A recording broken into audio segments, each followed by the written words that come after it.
You know what a ghost vehicle is? Director of the FBI certainly should. You know what a ghost bus is? A ghost bus? Ghost bus. I'm not sure I've used that term before. Okay. Well, it's pretty common in law enforcement. It's a vehicle that's used for secret purposes. It's painted over. These two buses in the middle here, they were the first to arrive at Union Station on January 6th, 0500. I have all this evidence. I'm showing you a tip of this iceberg. Mr. Chairman. These two buses Mr. are Chairman. painted completely white. These buses are nefarious in nature and were filled with FBI informants dressed as Trump supporters and deployed onto our Capitol on January 6th. Your day is coming, Mr. Wray. Representative Clay Higgins wasn't very happy with FBI Director Chris Wray's lack of knowledge about ghost buses, especially since he feels that they're the key to convincing Americans that January 6th was an FBI operation. They just need more conspiracies to combat the flow of information that continues to show how Trump and his accomplices activated these foot soldiers to attack since Plan A to subvert the election failed. Here's how Higgins got started. Last year, you might recall, sir, our exchange regarding the FBI's involvement on January 6th and prior. I'm happy to jog your memory to quote, according to the record, I asked you, did you have confidential human sources dressed as Trump supporters positioned inside the Capitol on January 6th prior to the doors being opened? You responded, I quote, again, I have to be very careful of what I say.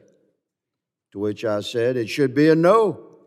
We sit here again a year later, we the people still do not have a definitive answer from you or anyone else in the Biden administration regarding the FBI presence and participation in the months leading up to the November election and in the weeks and days prior to January 6th and on January 6th here in D.C.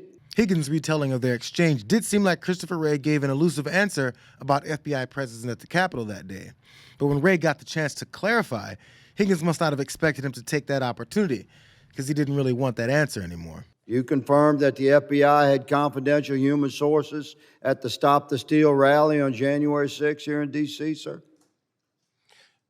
Congressman, as we've discussed before, I'm not going to get into where we have or have not used confidential human sources. But what I can tell you, on. You asked for a definitive We'll move answer. on. It's my time.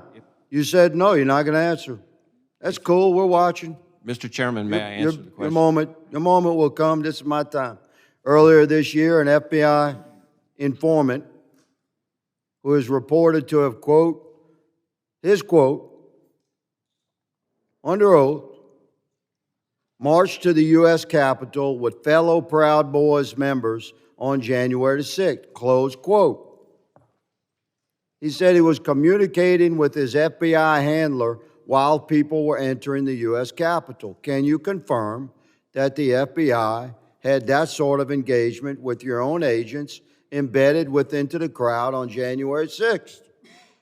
If you are asking whether the violence at the Capitol on January 6th was part of some operation orchestrated by FBI sources and or agents, the answer is emphatically You're saying no? No. The Republican from Louisiana may still be seeking an answer that's going to satisfy Donald Trump's endless quest to divert responsibility from MAGA minions to one of the several excuses that they've been holding on to for almost 3 years now. Remember it was Antifa before it was the FBI? Democrats asked Wray about those wild accusations just months after the attack. I understand from your testimony previously that you did not see Antifa or left-wing groups playing a significant role in the January 6th insurrection.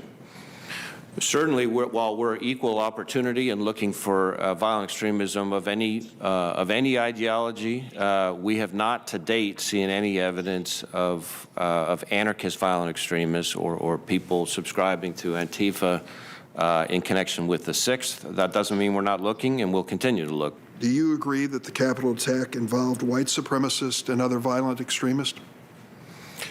Certainly, the Capitol attack involved violent extremists. As I said, we, the FBI, consider this a form of domestic terrorism. Based on your investigation so far, do you have any evidence that the Capitol attack was organized by, quote, fake Trump protesters? We have not seen evidence of that. After years of trying to change the narrative in order to protect and campaign on the actions of violent insurrectionists, you'd think that they'd move on to another distraction, because it also inspires the loud and uninformed wing of the party to also take some shots at Christopher Wray. And those interactions are just plain embarrassing. Were you aware of this? Congresswoman, as I said, I haven't seen the photos that you're holding up before. Maybe, well, I posted them on my Twitter account. It's public. You know, maybe I don't you guys spend a are, lot of time on Twitter. well, you know, oh, I'm sure you do, because the Department of Homeland Security, organized with other offices, has censored many Americans, including myself. I'm not part of the Department of Homeland Security. Right, Mr. Wray, you should be